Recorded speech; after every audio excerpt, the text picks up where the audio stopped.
the power of a routine. Because once you get one in place, and if you just stick to it and just do that for maybe a week, 2 weeks, it just becomes a habit, and then that's just the normal thing you do. And it can help you do anything you want. Like when I was at a job trying to get out, I'm coming back from work. I'm taking that, I was in New York City, so I'm taking that subway ride and I'm getting back at like 6:30. And obviously I don't want to work more because I just worked all day, right? I woke up to that early alarm. I took the subway in, I worked all day, came back. I'm like, I don't feel like doing this.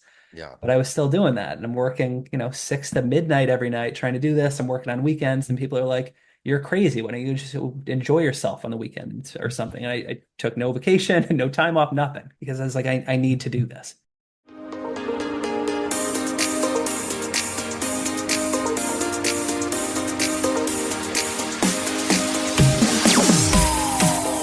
Ladies and gentlemen, welcome back to That Entrepreneur Show. I'm excited for today. We have a guest who had some travel difficulties last night and prep for this interview. What happened? Oh man, just a few weeks in Spain and Italy, traveling around in those international flights. Delays for days, man. Delays for days. Oh my gosh, I can certainly resonate with the airline challenges, especially this time of year. But he made it today, everyone. We are Yes. welcoming Luke, the founder of Website Rental Coaching, a digital agency training people in the rank and rent online business model in a bid to give them greater control over their work-life balance and create wealth. I want to give him a shout out. He's built 100 and over 100, I should say, rank and rent websites that organically generate tens of thousands of high quality business leads every month across 73 niches and 48 states. I gotta ask, what was the first niche you guys tackled? First one was a tree service. Tree service. First one Talk was a about tree. it. Yeah. I just kind of randomly picked. I was like, what is something that people need? I'm like, trees, tree removal, because I knew a lot of people in the area who recently got it done. So I was like, all right, let's start with that one. But I did six all at once. So I didn't, it was like two towing, a tree, an HVAC, a limo, and a pest control. Those were the six. I just picked six random things. I thought, we'll see what happens. I'll just do all of them. And all of them worked. Oh So my that's cool. goodness. Well, what is the commonality in the beginning, getting all of these things set up, right? They may be different businesses, but you still have to start. Yeah, just core foundation of really, really solid content and some good research. Like what are people typing in? What do we need to put on the website to make people find us and to get to the top so that everybody comes my way? And then just doing it a little bit differently so I'm not working for somebody else, but instead kind of renting the site out, leasing it to somebody to make it passive for me. That's incredible. Very inspiring. Did you always want to become an entrepreneur even before this, or walk us through those childhood, college dreams? I love to split this show into three phases.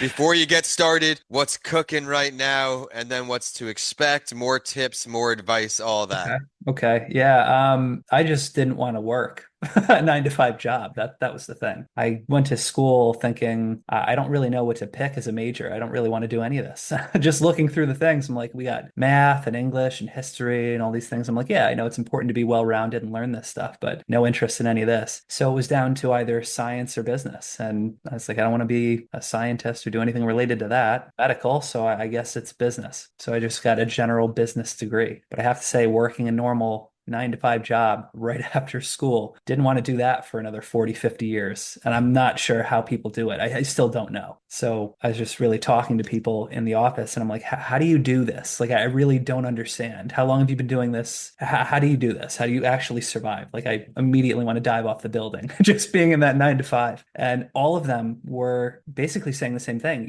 We need the money. So this is what we do for work. And, we didn't really have another choice. And I was like, oh, okay. So there's another choice. You just didn't make it or didn't know about it. So I was just immediately trying to find a way out. And that led me down the path of entrepreneurship. What can I do to create an income where I don't have to sit at a desk or even work at all? If I build something up front that just continues to pay me, and then you can do what you want with your time. That was the goal. And now you're doing just that, as we talked about traveling in the beginning. That takes time to get to that stage. In early entrepreneurship, what were some of your biggest challenges here, Luke?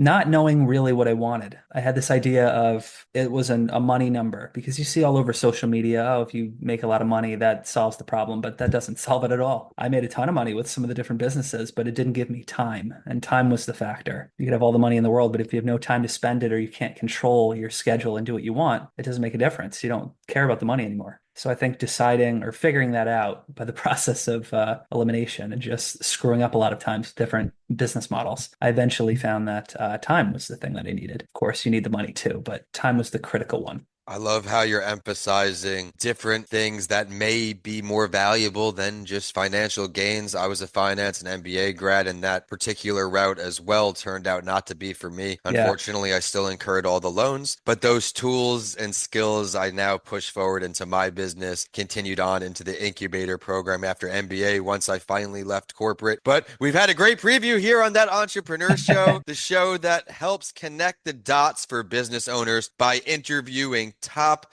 and successful entrepreneurs all around the globe. I'm excited to have Luke on the show now as we recently celebrated our 5th year anniversary of weekly shows. And again, my constant goal that is not easy to fill is find businesses that are not regularly spoken about on this show, not just to inspire people in a new field, which is very important, but to also give you tips and tricks from how other people did things in a different way. Let's talk now about key methods and strategies to optimize the rank and rental model to generate leads for any business.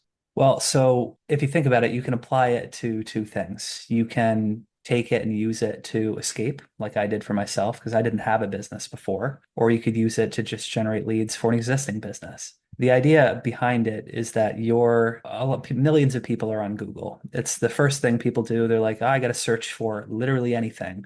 They go straight to Google. And the majority of the searches are for some kind of business or some need, like a service, for example. The tree falls on your house. We need a tree service. We need the roofing company. We need the insurance company. You need all these things. What are you going to do? Right? Nobody knows unless you have that person that you know in your life that you just ring them up. You're probably Yeah. going on Google. You're typing in whatever it is, near me or my city, like plumber near me, tree service, XYZ city. And then I'll ask you, who do you go to? If you search that, you're looking at the search results, who do you pick? I'm going to say probably one of the top few people that you see, right? It might be the first person, second person. You're not going 3, 4 pages back in the search results because nobody has time for that, right? Everybody looks like all the companies have the same thing, like 20 different tree companies all provide tree services, tree trimming, removal, whatever. So you're just going to pick whoever you think is the best one. And with Google and organic searches, it's usually the first person on the list is where everybody goes. At least that's what the stats show. So if you can move a website into that position, you now control the market for that area. So instead of doing it for like as a company, which I originally started with as an agency and helping people get that, I just started doing it for myself. I did it for people originally, and then I realized that they don't need me anymore. They would get to the top and then they'd be like, oh, cool. Hey, we're the best now. We get all the leads. I guess we don't need you. See you later. And then I'm like, ah, I see what you did there. We're going to switch this around. So now I take it over. Or, well, I also teach people how to take it over now. So I take over the top spot and then I lease it out to a business. And that way, with the leads coming in, it doesn't matter. They don't want to pay me anymore. Cool. I got 30 other businesses I can work with that will all pay me for the same leads. How do you substitute domains like that so I can be a little more clear on this? How are you able to just lease this out with the website? Well, because it's not just a domain, right? I'm using search engine optimization to move the website to the top of the search results and pull in leads for whatever that market is. So I'll pick something like, plumbing in New York City, and I'll rank number one for everything related to plumbing. So it doesn't matter if they're typing in plumber, plumbing services, company, any of that, I'll be number one. And then when I own that spot, there can only be one, and I'm the one. So now all those plumbers would love to have tons of customers, and I have them all. So people call me, and then I can just have the system automatically forward it to any business I want. So I just talk to some businesses, see who wants to work out a deal, and then they'll pay me passively to just have everything go to them. And my work is done. So I just set it up to go to them and move on to the next one. Incredible and inspiring, where everyone, as an entrepreneur, you want to find ways to only be working on these revenue generating activities, and that's now seems where he's at, just closing the deals. Very, very inspiring. I'm almost fully there. Hopefully another 6 months and I'll be in that same position with that mindset, not doing the day to day. Let's go back to when you first stopped doing the day to day and all those things, when you made your first couple hires. Walk us through the hiring process, what went well and what didn't. Uh, I just I was listening to some podcast and somebody was talking about having VAs just help them out so they weren't doing all of the work themselves. And I was like, you know what, I've been doing this just grinding and grinding and grinding. And at some points I should just take a break at some point here. Yeah, It's like, let me see if I can hire some people. So I went on onlinejobs.ph, the Filipino hiring site, and that worked out great. I posted a job on there. I had a bunch of people apply, and I ended up with two VAs that kind of split up the roles. So one person amazing. would be doing research and building sites for me and so forth. The other one would be ranking them and so on. And then I could just kind of oversee. So that was it for day-to-day stuff for me. It just took a long time to train them because I tried to do it. I wasn't as regimented doing it as I probably should have been. Right. And I still don't know that hiring two people and teaching them to do all multiple things was the best idea. Looking back, I probably would have split up the tasks and hired different people for each one. So it could just be like an assembly line because this took longer than I wanted to get both people up to speed. But now they are, and I could just be like, do this one, and they just go. Yeah. So It's incredible advice. I can certainly see where you're coming from there, having that assembly line built when task comes in. This employee is doing this. That's something I'm striving for as well here with podcast production. We've got a good taste of why you became an entrepreneur. Now we're more into what you're doing right now. Let's talk more about your company. Let's find out the nitty-gritty about it. And then, of course, after that, who is the best fit for you? Target customer, who can you help most?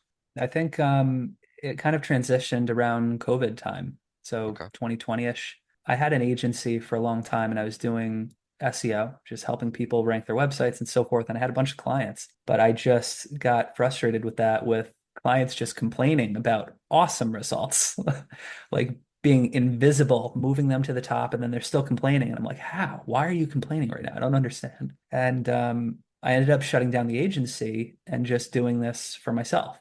And then a lot of the people who were clients, some of them were my friends. Like I made good relationships with a bunch of them, and some of them were just kind of normal clients. Mhm. And they really just kept in touch. And they're like, "Hey, how did you do this? We'd love to have some free time too. Like we're all working, even if we have a business. A lot of them are owner operators, Yeah. and they just started asking me if I could teach them, how to do this. So that's kind of where the coaching program kicked in, because another $500 a month, another $1,000 a month now meant really nothing to me. And I was looking for a little bit of fulfillment. And then people keep asking me to do this. I'm like, all right, so there must be a need. Yeah. I started teaching people how to do it too. And then that actually felt really good. It wasn't the same, it didn't feel the same as me quitting, but it Right. was pretty damn close. So I've been doing that ever since because it feels good helping people win. Yeah, it does. That's incredible. So are we looking into doing something new, or are we trying to grow this bigger and bigger? Or because now that you got all this time, a hustler like yourself definitely has something up his sleeve. Yeah, so I got kind of two things I'm working on. One is the coaching program with just helping other frustrated professionals just escape the 9 to 5. I just remember sitting at my job and I wasn't there for long. I was only at the, 9 to 5 job for like maybe 2 years, 2.5 years before I was just out. And I was like, I can't do this. I'm done. I just remember sitting there feeling like there's so much red tape. I'm not getting paid what I'm worth. I can't take any kind of vacation when I want. I'm missing all kinds of family events and holidays and all Yep. these things. I have to ask another adult for permission to, use the bathroom or, For take real, yeah. time off or whatever. It's ridiculous. I hated everything about it. So I was like, I gotta find a way out. And it just also was not fulfilling at all. I'm just a cog in a massive wheel, and it didn't feel good. So I was trying to just get out of that. And I'd love to help all the people do the same. So I'm on a mission to help 1,000 people escape. And I'm about a quarter of the way there. So I'd love to help some more people just get rid of it, create a passive income so you can go do what you want. And then you can come hang with me in Italy for a few weeks. I love it. Well, everyone, be Uh, sure to stick around to the end of the show. We'll get you all of his contact info. I have a similar situation there where I can resonate. I was at a bank with my last corporate job, and we're doing back end work, and I have the coffee talks. What do they call at the where you meet at the coffee cooler or the yeah, water? What are those talks? absolutely. And I'm talking to this guy who's probably in his low 50s, and he's like, I have this much money, this many Apple stocks, this, but my only memories for the last 30 years are right there, and he pointed at his desk. And Ah, that hit me really home because I have had one foot in, one foot out probably for 4 or 5 years, right? Still, I need more, make ends meet. I want to use my finance degree of this, that, whatever, the real estate license, all these things just to take away time from the main thing. When now looking back, if I, if a little more, I guess, confidence, like, okay,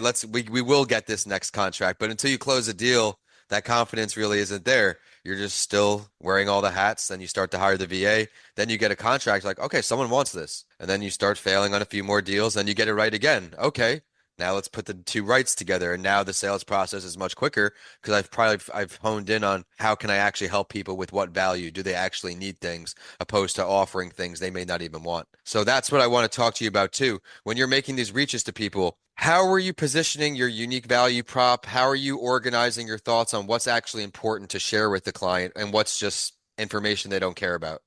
well, in terms of building the websites and renting it out, it's just, do you want what do you want as a business owner? So I'm trying to same idea with like what I did early on. Like I couldn't tell anybody what I wanted. I was just like, I want money, but I didn't, money's not the end goal. It's a tool to get what you want. Yeah. I never knew that. So I just always had that in my mind, and that's what I was working towards. So I got it, but then I was like, crap, this wasn't the actual thing. So now I know how to talk to people about that. So I'll just talk to the business owner and be like, what do you want? You want to grow your business. Why? What are you trying to do? And it usually is, oh, I want to go be able to travel. I want to go be away from this for a while. I want to make enough where I can hire a manager to be here so I don't have to. And I'm like, oh, cool. I can resonate with this and I could absolutely help with that. And then here's the solution to bring you so much work that you can hire that new person. I'm like, do you want to do this? I'm like, absolutely. How much is it going to be? And then I can charge whatever I want because it's not just leads. It's literally allowing them to change their lifestyle. And that's what I try to teach all of the clients, my coaching clients too, because they're all doing the same thing. They're helping other people win, and in return, they win, and then they can quit their jobs and do whatever they want. And in the prior experience in corporate, you're replaceable, you're expendable, however you want Yeah. to say it, and how fulfilled you feel a day. I guess that's important to different people, but for me, I was had these three tasks, and then all right, now I'm what, sitting on my phone, sitting at the desk, Yeah. and then again, feeling weird going to the bathroom. Am I on a time clock? Is someone timing me to go to the bathroom? So all of that I was off with as well. Oh man, just the office politics and then just the sitting there. It's like, 4 o'clock in the afternoon, you're falling asleep at your desk, and you're like, when do I get out of here? I think one of the ones that hit me was I had a manager, I was given a project. I knocked out the project really, really early in the day. I was already done like 11 a.m. And I'm like, cool, what should I work on? And she's like, oh, go, find something to do. And it's like, you're gonna stay here till 5 or 6 or whatever, just because that's what we expect. And I'm like, okay, but I have no projects to work on. It's like, give me some more stuff. Yeah. And I'm like, why am I here if we're not doing something? What is the purpose of this? Why am I sticking around? This and then the traffic when you get out of that. And again, what works for some doesn't work for everyone. What some want in life, others people want nothing to do with. Some Yeah, people want nothing to do with entrepreneurship, and I don't blame them. You're a sucker to own your own business and build it and not get a paycheck every Friday. But on the other end, you get that security, you get that comfort, you have that Friday direct deposit. But what are you trading in return? For me, when I was even in New York on Long Island, there's a northern and southern state, two lanes mainly. I'm in 30 miles to work, but an hour and a half, hour 45 of traffic. So I'm not getting that time back. The that's right. morning and night, that's 2.5 hours per day that I lose. Whereas if I'm doing what I'm doing, I'm able to check those things off each day. But again, some people, that's what they like and they're successful and they make money and they check their boxes and that's great. But I do want to also give you kudos for the acknowledgement where you realized money isn't the end goal. And it's true. It's that vehicle to help you get the things you want, the time off you want, Right. etc. What are some overall tips you can give to entrepreneurs, maybe day-to-day hacks that you do, some systems you have in place, something that maybe we can adapt for everyone? I think a lot of people don't understand the power of a routine Mm. because once you get one in place, and if you just stick to it and just do that for maybe a week, 2 weeks, it just becomes a habit, and then that's just the normal thing you do. And it can help you do anything you want. Like when I was at a job trying to get out, I'm coming back from work. I'm taking that, I was in New York City, so I'm taking that subway ride and I'm getting back at like 6:30. And obviously I don't want to work more because I just worked all day, right? I woke up to that early alarm. I took the subway in, I worked all day, came back. I'm like, I don't feel like doing this. Yeah. But I was still doing that. And I'm working, 6 to midnight every night trying to do this. I'm working on weekends and people are like, you're crazy. Why don't you just enjoy yourself on the weekend or something? And I took no vacation and no time off, nothing, because I was like, I need to do this. But then I just kind of got used to it because after a couple of weeks of doing that, that's just the new norm. So now I'm just doing this. And then eventually I hit the goal and I was able to quit. And then I had all the free time in the world. And now I'm out in the middle of the day and I'm like, okay, this is strange because now nobody else can do this. So I'm like alone again, but it's a better version. I absolutely love that, and it completely relates to me and resonates with me where it just became normal. Once I went all in and I got my routines, I found out what worked. I was so addicted to the small wins and having that small momentum go and go and go. And now, of course, I'm on my pursuit to get where you are. I'm very impressed, and I've learned so much from you because it's where I'm trying to be. Where now I have my assistant, the project manager, and then now I'm bringing on the head of operations for the podcast production company to take Love on it. that day-to-day role. So I'm slowly out, but not yet. I think Yeah. 20, Right. 24, another 12 months, my goal is to get out and then work a little longer and try to, of course, have an exit. That's always been a goal of mine. And thankful for my team members, thankful for the clients. I'm thankful for all the listeners and guests on this show because this is my passion, similar to what you were talking about. I mean, we're at like on this show near 450 episodes, I think, of weekly shows since coming on that 5 year anniversary. And if I Yeah. didn't love it, I would definitely be pissed because I used to do the podcast benders, I call them, doing 9 or 10 a day, work on something new the next day and this. But just want to let you know you've inspired me. So I know you're inspiring a lot of people out there listening on today. Before I ask you which entrepreneur you would love to sit down with, dead or alive, I want to touch on one more area you're passionate about, how the education system is designed to keep people working instead of creating that wealth. We teased it throughout the episode, but I'd love to dive in here.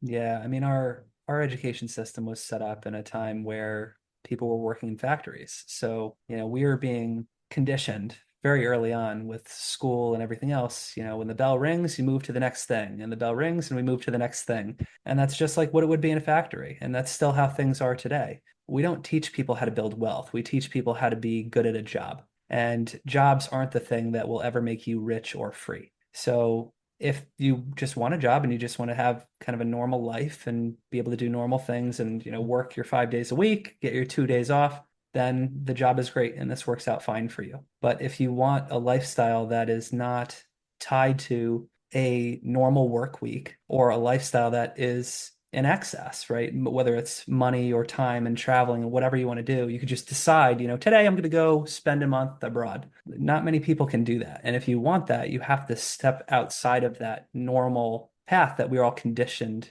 to be in. And people will give you crap for it because nobody, your parents and everybody around you is also in that. So you'll hear a lot of people tell you, oh, this doesn't work, or oh, what, you're crazy, or whatever. But they won't say that when you're out. Then they'll be asking you, how did you do it? And it's just a funny switch that you'll see over time. You just have to believe you can do it and go for it and be the Oh, crazy one. absolutely love that. That might be the teaser for the beginning of the show when this show goes live because it was spot on. Everyone believe in yourself. Don't give up. You have to just find a way to push yourself. And if you're not there, it's because I think you may be chasing the wrong thing. You ask all entrepreneurs who find this nice level of success, or at least I've learned from them on this show, they're doing something they care about. They're passionate about it. They're not just running through the motions like I was in my finance job, like he shared with his corporate experience. But it's time for one of my favorite last questions.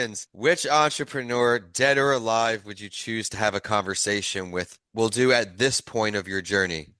At this point, probably Hormozy. He's I rocking think, right now. Let's talk. yeah, yeah, he's doing a lot of acquisitions, and I mean he's helping other people scale and so forth. And I'm doing acquisitions now too. So he wasn't really the inspiration for it, but as I started doing it, I see him in the same space and obviously way ahead, which is cool. So it'd just be helpful to kind of see how he was able to move so quickly. But I see that there's opportunities to fly into his office. I'm just gonna work it into the schedule. I was gonna say, let's dive deeper. Where would the meeting go down if it wasn't in the office? Where would you like to sit down? I'd like to be on a golf course. I don't know if he actually golfs though. I think that's how what I would choose. Calm and peaceful. I absolutely love it. We had a great show here. I can't thank you enough, Luke, for spending some time, even after a busy and long flight. Where can we find you online? Where can we find more about your websites, whatever you got? LukeVanderveer.com if you could spell it. If not, websiterentalcoaching.com. It just talks about how I help people quit, and you could do the same if you want. Check it I out. absolutely love it. I love everything you've accomplished because of the inspiration you carried with this story today. Please let us know what you felt about today's show. Leave a comment. Give us 5 stars if you enjoyed the show. Let Luke know how much you love him. I'm at Vincent A. Lancey. My website is vincentalancey.com. And today's sponsor is Coming Alive Podcast Production. Head to Coming Alive Podcast Production now to get started from coursework to full service. And with that, we are signing off today. Luke, thank you so much. Vincent, thanks for having me.